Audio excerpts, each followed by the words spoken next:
there are two stories of creation in the Bible. In the first story of creation, how was the first human being created? In the first story of creation, how was the first human being created? I have the text in front of you. Neither male nor female. Neither, not male, not female. That's not what it says. It says both males and females. Both, yeah. First of all, it says, "Vayomer Elokim na'aseh adam b'tzalmeinu kidmutenu." And God said, "Let us make," not man, but the human being. Okay, it's not man. Ha'adam means the human being, not male or female. That's why learning the Bible in a translation is like kissing the bride through the veil. Okay, you got to learn in the original. Vayomer Elokim na'aseh adam b'tzalmeinu. Let us make the human being in our image, kidmutenu, in our likeness. V'yirdu b'dgat hayam uva'uf hashamayim uva'vheima b'chol haaretz v'chol haremes haromes al haaretz. And let them have dominion over the fish of the sea and over the fowl of the air and over the cattle and over all the earth and over every creeping thing that creepeth on the earth. Okay? So first of all, we have a question here, very famous Talmudic question, and the question by the commentaries. It says, "Let us make man," or human being, "in our image." Who's us? Who's us? Who's us, Diana? Who's us? You just walked in. Okay, it's not fair. Okay. Who's us? And God said, "Let us." Who is there besides God? Angels. Who said that? Okay, the Torah said angels. According to tradition, God is consulting with the angels here. Why is God consulting with the angels here? Because it's Business School 101. That in order to make sure that the employees get along together, you try to include them in the decision making, right? So you say, "Let us make."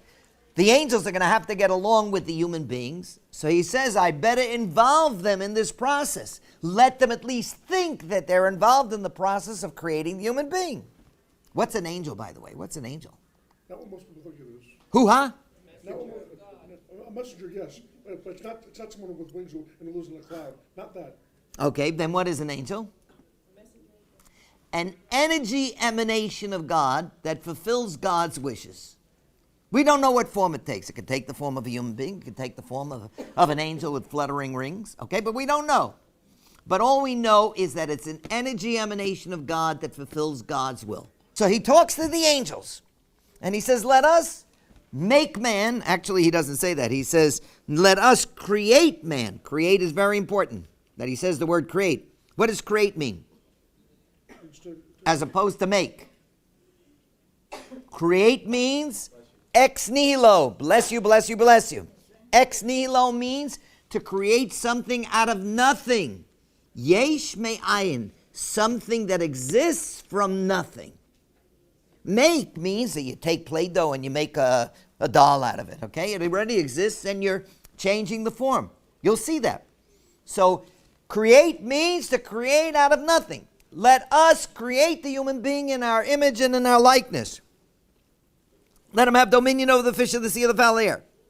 Now, you may think, okay, so really what God is saying, he wants to involve the angels in this process so that they'll get along with the human beings. And you know that sometimes they don't always get along. And what happens is the very next verse, verse 27. Vayivra Elokim et ha'adam b'tzalmo.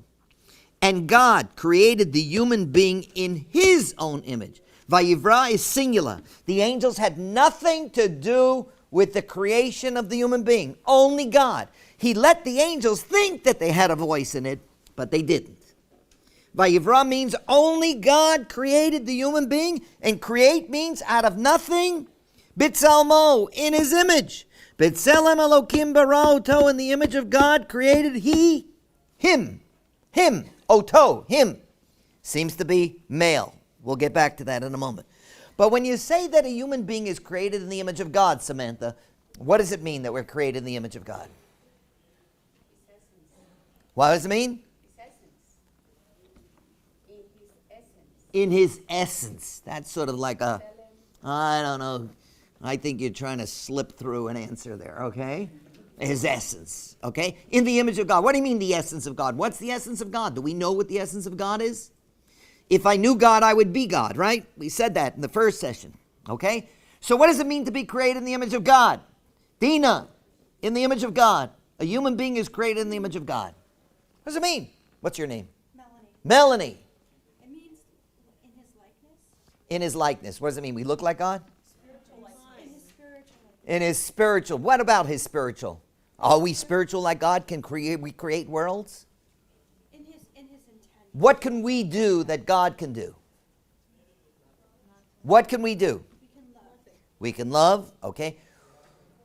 We have certain qualities that are godlike. But the most important quality that we're talking about here is that the human being is an intelligent being. That's how we're like God. All the animals of the world, sorry, Samantha, are intelligent, but they don't have the intelligence that the human being has. They can't make decisions like a human being. They make their decisions on the basis of instinct. A deer may run into a fire, but not to immolate itself, not to commit suicide, but to save itself or to save its young. Only a human being can make decisions that are harmful to them, or will make decisions that are contrary to popular opinion. Renee, I gotta disabuse you. Camels don't smoke. Only human beings smoke. Only human beings can make that decision to do things that are harmful to them. Not an animal. How else are we like God? How else, Yaakov, how else are we like God? How else are we like God? We can be God-like. What does that mean to be God-like, Stephen? That somehow we can strive to be like God. Which means what? Don't repeat what I'm saying. Give me something new. I thought I was. I know you try. You took. Yeah, Harvard. Come on. What does it mean? We can be God-like. Yes. Who, huh? Procreate. Does God procreate? God creates. I don't know if he create life. Well, yes and no. It's hard for me to push that through. Okay. What else? Which means imitate God. What? What does that mean? Imitatio Dei. Just as God is kind, we should be kind. Just as God is filled with loving kindness, we should be filled. Just as God is slow to anger, we can be slow to anger. Just as God is charitable, we can be charitable. So we can imitate God. Imitatio Dei. So the human being is in God's likeness because it's intelligent and because we have the ability to be God-like. B'tselem Elokim bara oto, in the image of God created he, him, oto, is singular masculine, because the word ha'adam, adam, is singular masculine. Zacharu v'nekeva bara otam, male and female created he them. Now Hebrew does not have a neuter gender like English does. You can't say he created he it. But that's what oto means here. It doesn't mean him, it means it, meaning the human being. In the image of God created he it, created the human being. Male and female created he them. Them means at least how many? At least two. Could be 10, could be 100. We don't know how many males and females. Now there are those who say that the first human being was hermaphrodite, which means had both sexual symbols, and then later on God splits them in half and there's both male and female. But that's not what it says here. It says God created the human being, it, in his likeness, in his image, male and female. That's what it says here. Everybody says, oh, there's only one Adam created. Doesn't say there's one Adam created in this story, not in this story. Let's go further. Vayivarech otam Elokim. God blessed them and said, Vayomer lehem Elokim, pru urvu milu et haaretz, be fruitful, multiply. God said to them, be fruitful and multiply and replenish the earth. Uridu b'dgat hayam, uva'of hashamayim uv'chol chaya haromeset al haaretz, and have dominion over the fish of the sea, and over the fowl of the air, and over every living thing that creepeth upon the earth. Okay? So God gives the first human being a charge, or the first human beings a charge. And he says, be fruitful, multiply, replenish the earth. Procreate, yes, procreate, okay? Have dominion over the fish of the sea, over the fowl. This is the second time we hear that word, have dominion over the fish of the sea. As if it's something bellicose, as if it's something hostile, as if it's something challenging, right? It doesn't say get along with the animals. What he's saying is you are the dominant creature in this world. You're on top of the food chain, is true, right? Food chain, according to some people. Okay? All right? According to some people. In any case, he says, he gives him a challenge. Now, the challenge can be an opportunity or it can be a license. What's the difference between an opportunity and a license? An opportunity says, hey, you are king of the world. You're the king of the animal kingdom, of the creatures. You have an opportunity to do this, to help the world, to work the world, to rebuild the world, to build the world, to improve the world. Or a license means, you know who I am? I'm numero uno. The world depends all upon me. I have dominion over the fish of the sea. If I want to pollute the rivers, if I want to contaminate the seas, if I want to spread PCBs, if I want to challenge the environment, if I want to cut down fruit-bearing trees, if I want to kill the dada snail, I can do anything I want. Isn't a license more like a privilege? License, well, he's giving him the opportunity. Okay? The question is, how does the first human being react to this challenge? As an opportunity or as a license? Now, here we're going to take a little poetic license here, okay, by describing what happens. Now, Rabbi Soloveitchik, who analyzes this, comes to the conclusion that the human being was completely and totally self-absorbed. The first human being was completely and totally self-absorbed. Devorah, can you believe that a human being could be self-absorbed? You can, huh? Narcissistic, exploitative, taking opportunities of everything that he sees and everything that he holds and everything that he touches. Hold on. There are people who are not, okay? So, what happens? You think the human being was concerned about the environment, about protecting the earth, about the fluorocarbons, about using spray cans, about emissions from cars and stuff like that? No, not at all. He saw himself as the ruler, as the domineering character of all creation. And what did he do? He exploited them, exploited the whole world, okay? I'm in charge, I'm numero uno, I'm going to do whatever I want. So if this is the way the human being responded to nature, to the animals, to the earth, polluting, killing out species, whatever he wanted to do, how do you think the first, what's your name? Kiki. How do you know, I have a niece they call Kiki. Okay, a granddaughter they call Kiki, in fact, yeah. Okay, so how do you think the first human being related to the other human beings, the first human being? I'll describe it for you, okay? Fred Flintstone. Fred Flintstone, you know who he is, right? That comic character, okay? He's sitting there, the first human being, chopping Flintstones, right? And Wilma walks by. And let me tell you, Wilma is wow, okay? Let's leave it at that, okay? And you know what? Wilma is naked. So is Fred. Now, the economists have a very interesting theory. One of the reasons that clothing was created, now the Bible says that God put the clothing, made the first clothing for the human being. But the economists have a different theory. They say the real reason why clothing was created was because Fred Flintstone would not get many Flintstones chopped if Wilma was walking around naked. He would be too distracted. So they put on clothing in order to get something done in life. Okay? Very interesting, right? So Fred is sitting there chopping his Flintstones. Wilma walks by. He is overtaken by this passion. And remember, numero uno, it's me. I have to be worried about me. I'm not concerned with her feelings. So what do you think? He pulls out a sonnet from Shakespeare, from Elizabeth Barrett Browning, starts reading to her, takes out his violin,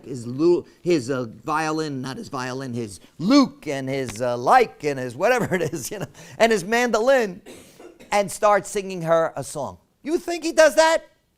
No way. He takes a club, he grabs her, drags her into the cave, and for all practical purposes, he rapes her. That was the human being. This is what Rabbi Soloveitchik calls Adam 1, the totally physical human being who wants to satisfy his physical desires. He has the potential to be spiritual because he's created in the image of God. But he doesn't realize that potential. Why? Because he's completely, totally self-absorbed. God looks at his creation, he says, not too good, right? Not too good. And that's why we turn to chapter 2 of Genesis, verse 6. Okay? And you see that on the right-hand side of the same page, right? It's verse 7. Vayitza Hashem Elokim et ha'adam afar min ha'adamah. So here's the second story of creation. Then the Lord God formed man. Notice it doesn't say created. Created means out of nothing. Formed means out of something that was already existing. This could probably account for the theory of evolution, that he took the first human being and it evolved. Could be. I'm not saying so. Okay?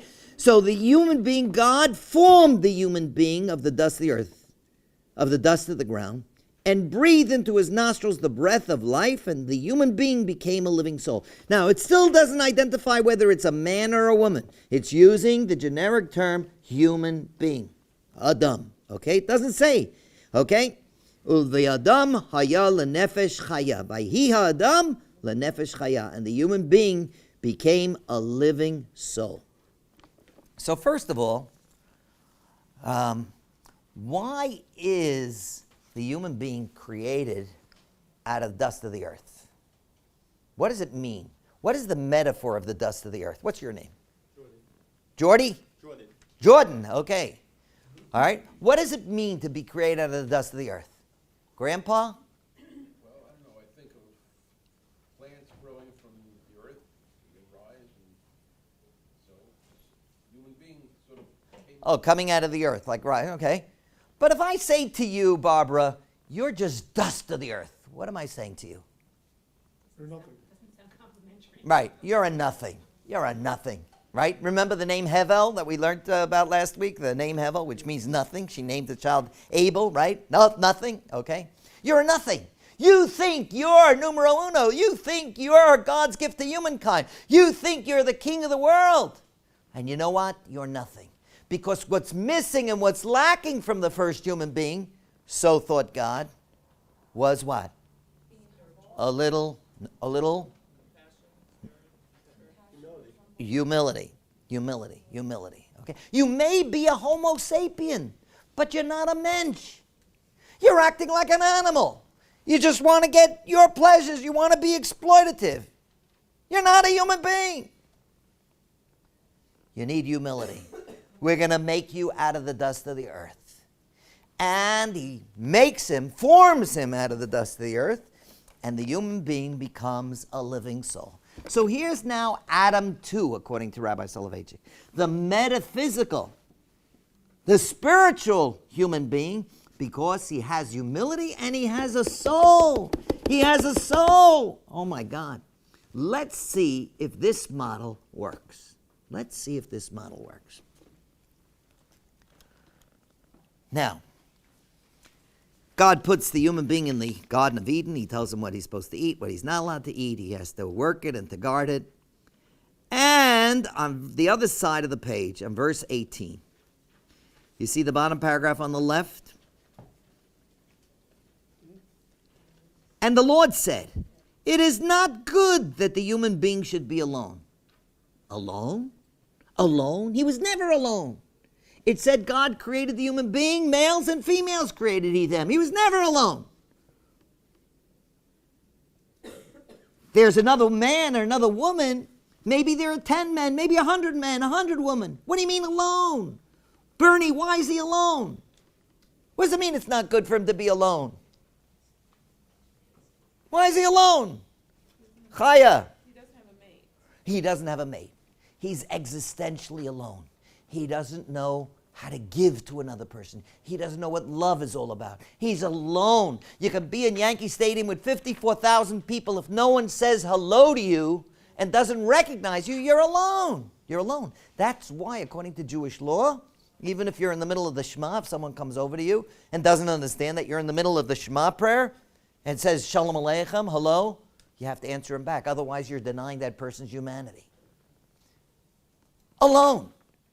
He has all the women in the world, but he's alone because he doesn't know how to relate. Everything is just physical. What can I get off of you? Anybody can do that. Chimpanzees can do that. Orangutans can do that. Camels can do that. Horses can do that. But a human being can express love, and if he doesn't know how to express love, then how can he have a relationship? Can't have a relationship. Existentially alone. So it's not good for the human being to be alone. I will make him a helpmeet for him. Eselo ezer kenegdo. So I'm going to make someone who's going to be an assistant to him, a partner with him, someone who's going to be able to share with. Ezer kenegdo. Someone who can help him, and he can help. Okay, so now we're ready for the big shidduch. You know what a shidduch is? No. Shidduch. You go to a shadchan for a shidduch, right? You go to the matchmaker to find a match.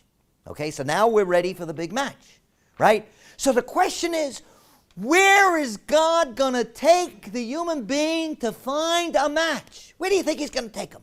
Out of the garden. Where do you think he's going to take him? Where's he going to take him? To the movies. Oh, to the movies. Where's he going to take him? Rebbitzin Jungreis, Hineni, right? J-date, right? He'll take him to a party where there's a lot of liquor, a lot of women. All right, he's going to take him somewhere where there are people, other people. Is that what God does? Nope. Look what God does. Okay, this is unbelievable. And out of the ground, verse 19, out of the ground the Lord God formed every beast of the field and every fowl of the air, and brought them unto the man, the human being, to see what he would call them. And whatsoever the man would call every living creature, he was to be the name thereof, okay? So where does God take the human being, Dina? To the zoo. He takes him to the zoo and introduces him to all the animals. He's looking for a shidduch, he's desperately alone, and he takes him to the zoo. Now, is this an attempt to find a mate? Take a look. And the man gives names to all the cattle and to the fowl of the air and to every beast of the field.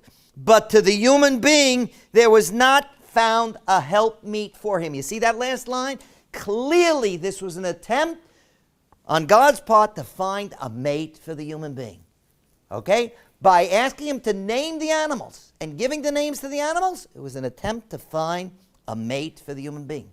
Where? In the animal world, not in the human world. What's going on here? You know what's going on here? We see it every single day. When people are desperate and desperately alone, they do all sorts of weird things, all sorts of kinky stuff. They try it, it doesn't work. They try it with males, they try it with females, they try it with animals, and that's exactly what happens here. And you think I'm making it up? Bookwald, the beginner's rabbi for the last 37 years? I'm not making it up. The rabbis say, and the commentaries say, how did the human being get to know the nature of the animals in order to name the animals? Now you know, Manny, Emmanuel, in Hebrew, there's no such thing as a nonsense syllable. We mentioned that already, okay? No such thing as a nonsense word. Every single word means something, okay? So even a table, let's say, you say la table in French, right? La table. What does la table mean, okay? Shulchan in Hebrew means something that you can send something across, okay? Now, Every single word, every single letter in Hebrew means something, and when you join it with another letter and another letter, it's like a most remarkable, magical language, okay? Now, in order to name the animals, the human being had to get to know the nature of the animals. So, for instance, a camel, the word camel. Gene, do you know that camel is a Hebrew word? Camel, the English word camel, is a Hebrew word. It comes from which word? Gamal. What does gamal mean? Who knows a little Hebrew here? Who knows a little Hebrew here? What? Gadol is big. Gamal. There's a word expression, gemilut chasadim. Ligmol chesed. What does that mean? No, Leah. Ligmol chesed means to render, to give of yourself, to give loving kindness. A camel is considered a very kind and considerate animal. Why, David? I know you were going to say because he carries human beings long distances without replenishing for water, right? Is that what you were going to say? Right On the off my tongue. tip of your tongue, right? Okay? So the human being, the camel is considered a kind animal because it does these chesed things, these loving kindness. On the other hand, how do you say donkey in Hebrew? Chamor. The root of that word, chamor, donkey, comes from the Hebrew word what? Chemar. I know you were going to say that, right? Chemar means, we had it in the Tower of Babel, that they made bricks, levanim, and chemar, they had cement to build the tower all the way up. So, chemar means cement. Why is a donkey called cement? Because it's stubborn, very stubborn, right? Like cement, okay? So how did the human being get to know the nature of the animals so that every animal has the correct name? Oh, he has a sexual relationship with them. How do you know? Because you heard this lecture before, right? Never, I know. Okay, for years, okay. All right. He had a sexual relationship with the animals in order to get to know their nature. Where do the commentaries come up with this wild story? It's crazy. It's not in the text. It doesn't say that. It just says he brings the animals to them and he names them. Because later on, when he is introduced to the woman, when the woman is finally made or formed or built out of the rib, the human being says, "This is now bone of my bone and flesh of my flesh. She shall be called woman because she's made of man." What does it say? Why does it say this is now? Why does it say zot hapam? This time it's bone of my bone. Why does it say this time? Because the other time it wasn't bone of my bone. It was an alien. It was an animal. Okay? So the rabbis suggest that the human being was so desperately alone, trying desperately to find a companion. He didn't know how to relate with the members of the opposite sex. So he starts doing it with the animals. Ula adam lo matza ezer kenegdo, but the text says, but he couldn't find a helpmeet among the animals. So the poor little human being is lying there completely lost. Doesn't know what to do. Vayaper Hashem Elokim tardei mal ha'adam, and the Lord God caused a deep sleep to fall upon the human being. It's still not a male. Almost soon it'll be a male. Vayishan, and he slept.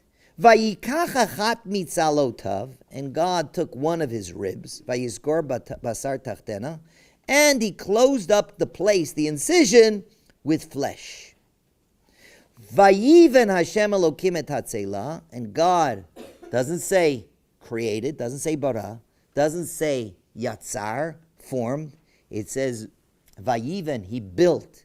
The Hebrew word built comes from the Hebrew word bina.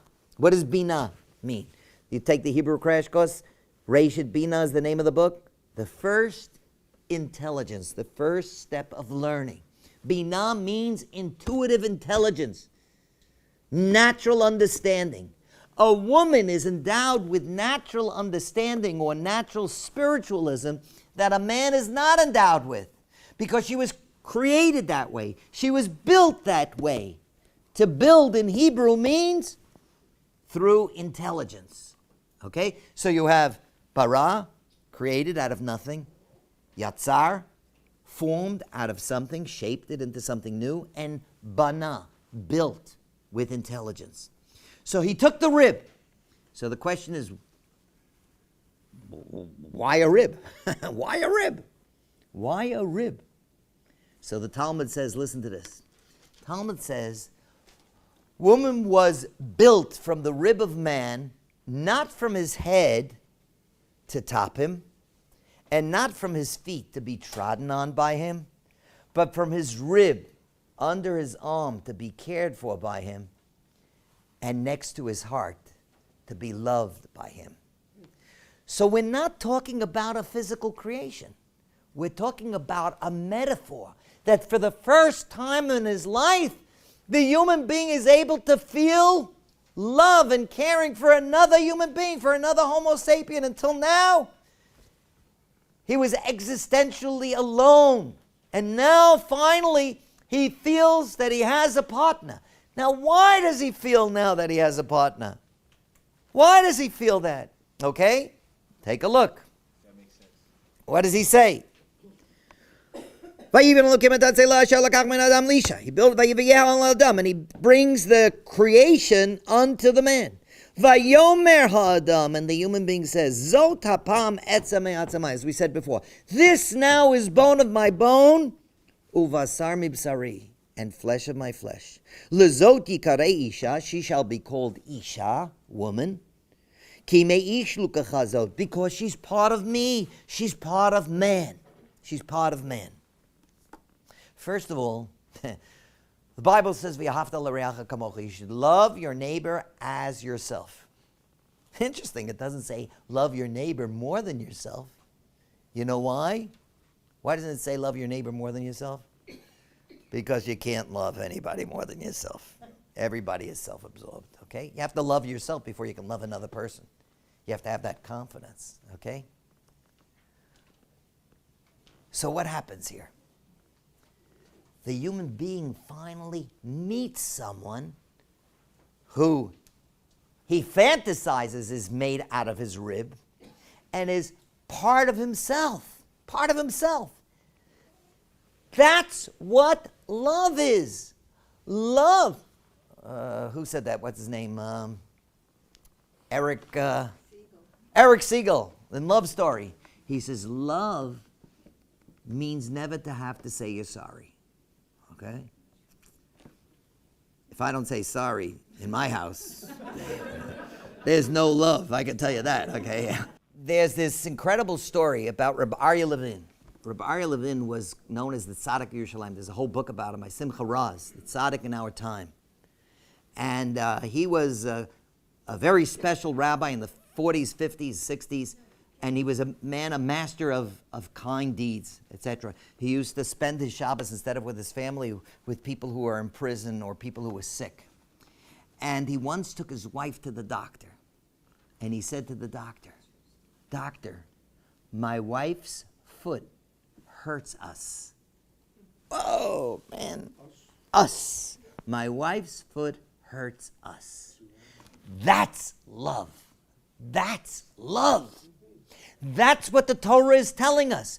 Woman is created from the rib of man because love is when you feel that the other person is part of you. This now is bone of my bone and flesh of my flesh. I would no more think of hurting you than I would hurt myself. If you're in pain, I'm in pain. If you're bleeding, I bleed. If you're suffering, I'm suffering. My wife's foot hurts us. Remember that. Remember that, Noah. Those words, my wife's foot hurts us. It should be searing in your soul. It's like an incredible thing. It's a revolutionary idea of what love is. I saw him across the room. My blood began to boil. I knew I had to have him.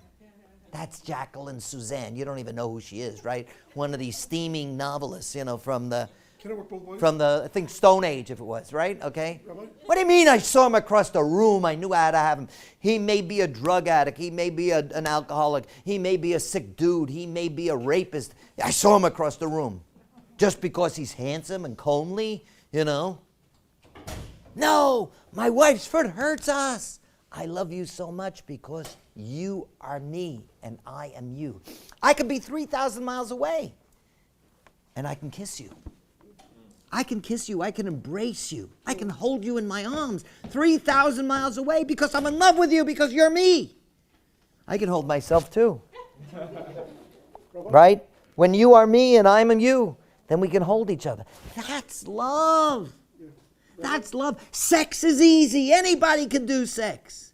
And you can do it with anybody and anything. And you know, when you do it with anybody and anything, it means nothing.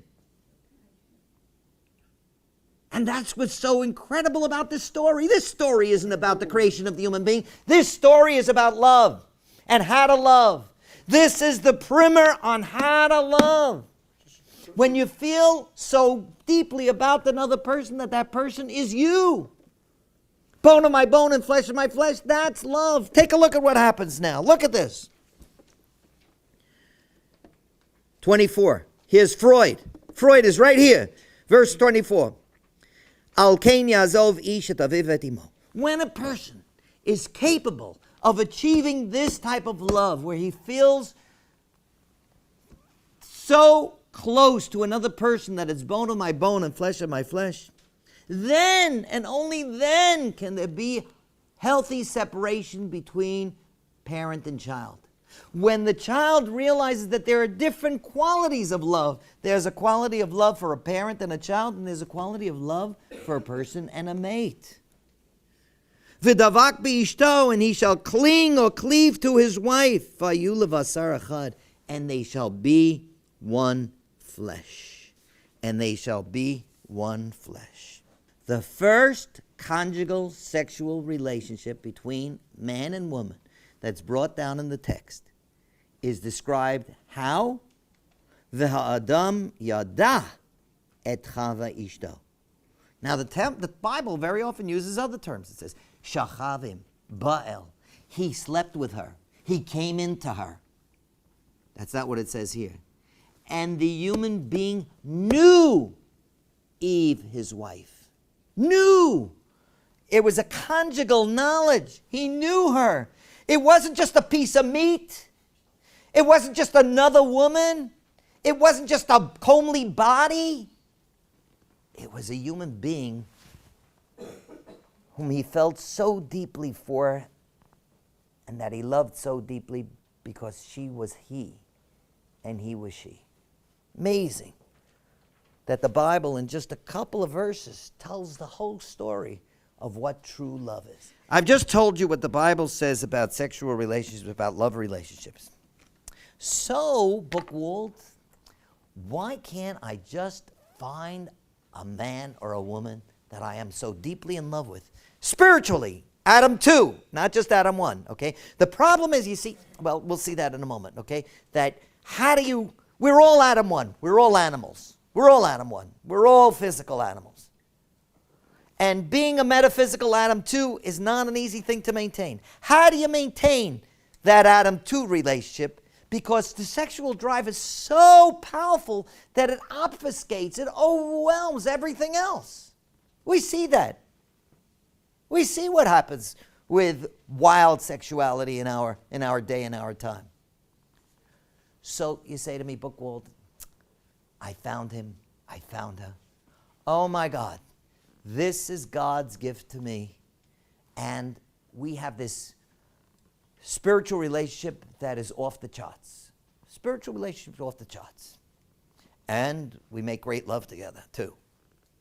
So Bookwald, why do I need you? Why do we need a rabbi to officiate at a wedding? Why do I need a ketubah, a marriage contract? Why do I need any of the formalities? Why can't we just live together, happily ever after, and have children, and build a home together? Why is the institution of marriage so important? To me, it's crazy. You want to break up the marriage? It's become so much more difficult. And the answer to that is because marriage and the ketubah really takes the theoretical and puts your money where your mouth is.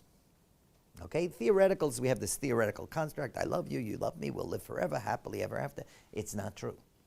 It's not true. Marriage takes a lot of work. Now, what is the ketubah? The ketubah is the marriage contract. It's over 2,000 years old, the most ancient document that is unilaterally in support of the wife's, of the woman's rights. The man plays almost no role in it except that he has to pay out. He gets no benefits from it. Okay? What is the ketubah? People don't even know what the ketubah is. Can you imagine on the day you get married, on the happiest day of your life, you complete a document which says that God forbid, in the event of divorce, a divorce we're talking about at the chuppah under the marriage contract, God forbid, in the event of divorce, I promise to pay this woman enough money so that she can live like a human being decently. And God forbid, in the event of death, I promise that I will make sure that you're properly taken care of. It's not just we live together and we have children together and then I get tired and you're no longer a beautiful, voluptuous figure and I found someone new, more attractive, and I'm walking away and leaving you with 5 kids. It's not just that. It's saying I'm putting my money where my mouth is. That God forbid, in the event, I love you so much at this moment, that God forbid if I fall out of love with you, I'm going to make sure that you're properly taken care of. Or God forbid if I die, I'm going to make sure that you're properly taken care of. Elizabeth Barrett Browning, remember, which she wrote, right? How do I love thee? Let thee count the ways. I love thee to the depth and breadth of my heart. Right? The last line is, and if God will it, I shall but love thee even more after death. That's what the ketubah is writing about, okay? He wrote that poetry. How come there's no milk? You think it was the sonnets to the Portuguese? No, it was in the ketubah. It's right there. The ketubah places you in a position where you take responsibility for your actions. And that you're really showing that you love this person. I promise to love, honor, cherish, and support you in truth, as the custom of Jewish men. And God forbid, in the event of death or divorce, I will pay you a proper sum. Now, one more question, okay? And that is something that I raised before. How do you have this relationship where it's spiritual? Because we know, again, that I said, the sexual drive is so powerful. It has the overwhelming power to drag you away from the spirituality. For that, the Jewish people have what's known as the laws of family purity. Taharat HaMishpacha. What are the laws of family purity? It's an amazing thing. The bottom line in Judaism, and I've mentioned this before in this series of lectures, the bottom line of Judaism, at least according to my mind, is the sanctity of human life. Human life is the bottom line of every single mitzvah. I believe that you can trace back every one of the 613 mitzvahs to underscore the sanctity of human life, not Jewish life, human life. The opposite of the sanctity of human life is death. So death is the great defiler. It's not a physical defiler, it's a spiritual defiler. Why? Because when you come in contact with death, especially numerous times, you become inured to life. You become indifferent to life. We see it happening. In ancient times, 100 years ago, if something happened in a village, everybody knew about what happened in the village. And there was a fire, and there was an accident, and this person was killed. There was a raid by marauders, whatever it was. It was 5 people killed, 10 people killed, 100 people killed. We read in the newspapers every single day what's going on in Syria. And it's like unbelievable. Assad killed 20,000 people with poisonous gas, his father. It's like unbelievable. In the Congo, 600,000 people were murdered in a month.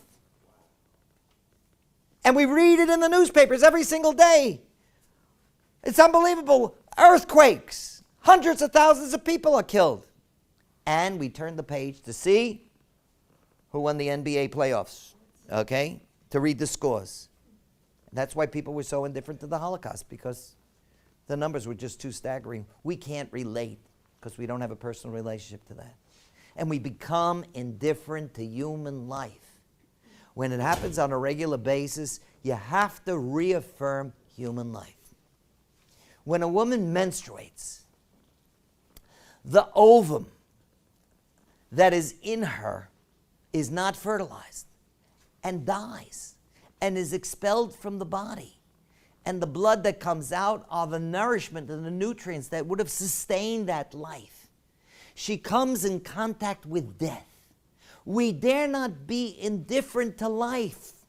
And therefore, she goes to the mikveh and reaffirms life.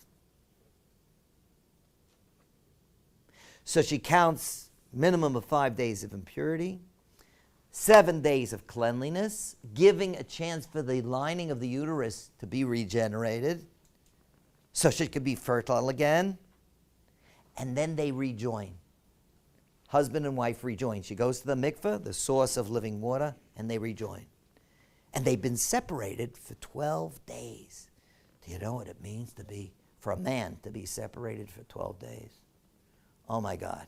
You know, take a hot poker and brand me on my behind. That's better. Okay? You have no idea what we see. We all know. We all know how uncontrollable these men are. But they learn to control themselves if they take it seriously. I love you for who you are. I love you because you're my partner. I love you because you're bone of my bone and flesh of my flesh. And you get an opportunity to talk. You know, if you're jumping around like chickens, mating all the time, you don't have an opportunity to talk. And now you sit at the table and you look each other in the eyes and you're not touching. Oh my God, how could that possibly be? But it teaches you to communicate. And when you reunite, it's like explosive. Oh my God, I've been waiting for this. And it really adds to the experience. It doesn't detract from the experience. It makes it that much more meaningful because it's something anticipated. And also the woman feels that she's valued because of who she is, not because of her voluptuous body. You know why? Because we all grow old. We begin to sag. And we're not the same that we were when we were 18 or 30 or 40. Even though 70 is the new 40. I have to say that. I'm losing hope. Wait till you see I'm going to be here next week with a new head of hair. Okay. You know, people come to me and they say, Rabbi, how do I find the right mate? How do I find the right mate? So I advise them on the basis of my 37 years of experience in being a beginner's rabbi. And I tell them, listen, it's important for you to know who you are, and it's important for that person, for you to know who the person is. I want you to go home, and I want you to write a list of the 10 top qualities that you're looking for in a mate. 10 top qualities, 10 things that you're looking for in a mate. Now, one of them may be physical attractiveness. That's okay. Athleticism, intelligence, commitment to religion, to God, a way of earning a living, education, whatever it might be. And you write up those 10 things that you're looking for. And if you find someone who's a 6 or a 7, grab him, grab her, because I got news for you. You're not a 10 either.